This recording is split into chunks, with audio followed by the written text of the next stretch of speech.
This time, it was Parkland, Florida, which is near Fort Lauderdale. Yeah, the 19-year-old suspect was taken into custody into jail earlier this morning, where he's now been booked on 17 counts of premeditated murder. 14 others were wounded in that rampage.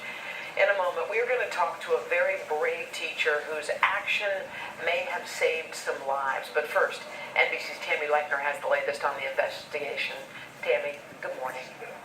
Good morning, guys. This community is waking up realizing that 17 members of their community are dead, while police are searching the gunman's house, trying to find answers as to why this shooter has opened up and fired on this community in yet another deadly school shooting.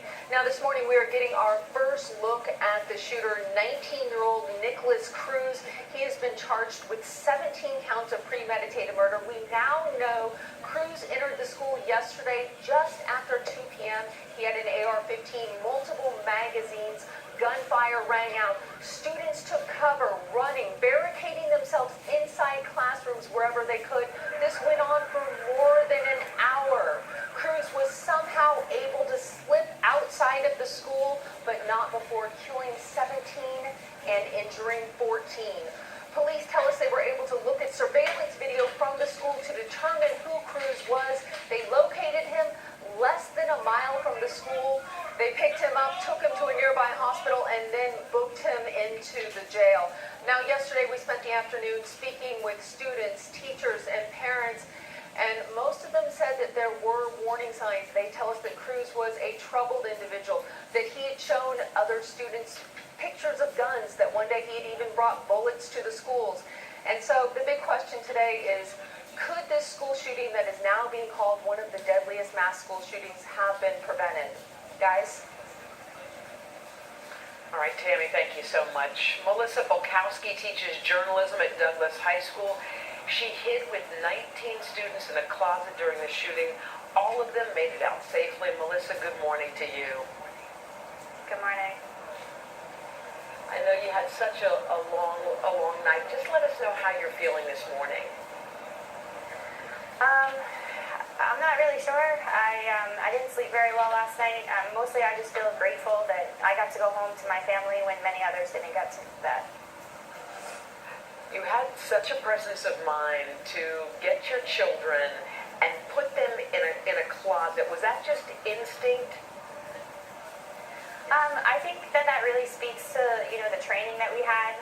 We had a training about a month ago, and, we talked about, these different scenarios and what to do. And so, once we made it to the classroom and, we heard the sirens and the helicopters, and it was very obvious based on the time that it was happening that it wasn't a drill.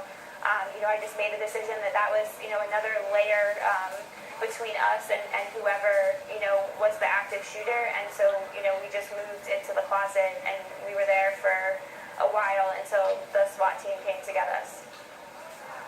Melissa, it's 19 students and you in a small closet, and you're hearing gunfire and helicopters and sirens. I can't imagine what those moments were like. How were the students holding up? How were you holding up? We were on the opposite side of the building from where the shooting was happening, so we didn't hear any gunfire, but we could hear the helicopters, and the kids, some of them, they were hysterical from moment one, and so it's just trying to keep them calm and telling them that they're going to be okay and everything's going to be okay, and just knowing that it doesn't really matter, like what I'm feeling in that moment, but like they need to, be calm and feel like they're gonna be okay. And that's my job. I just did my job.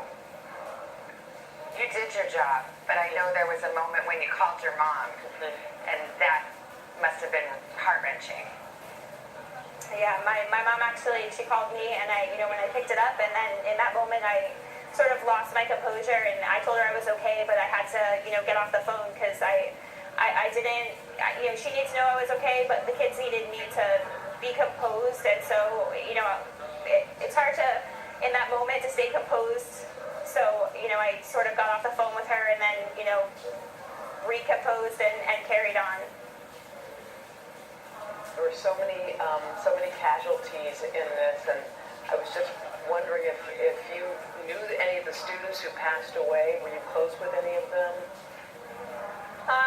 They haven't really released the names, so I only know, kind of what I'm hearing, through rumors and the grapevine. So I know that there are some former students and current students that I have that may have had siblings that they lost in the shooting. And I don't think that, there's any one of us at the school in this community that isn't going to be affected, know someone who's affected, know a student, know one of the faculty members, and feel that, sense of loss.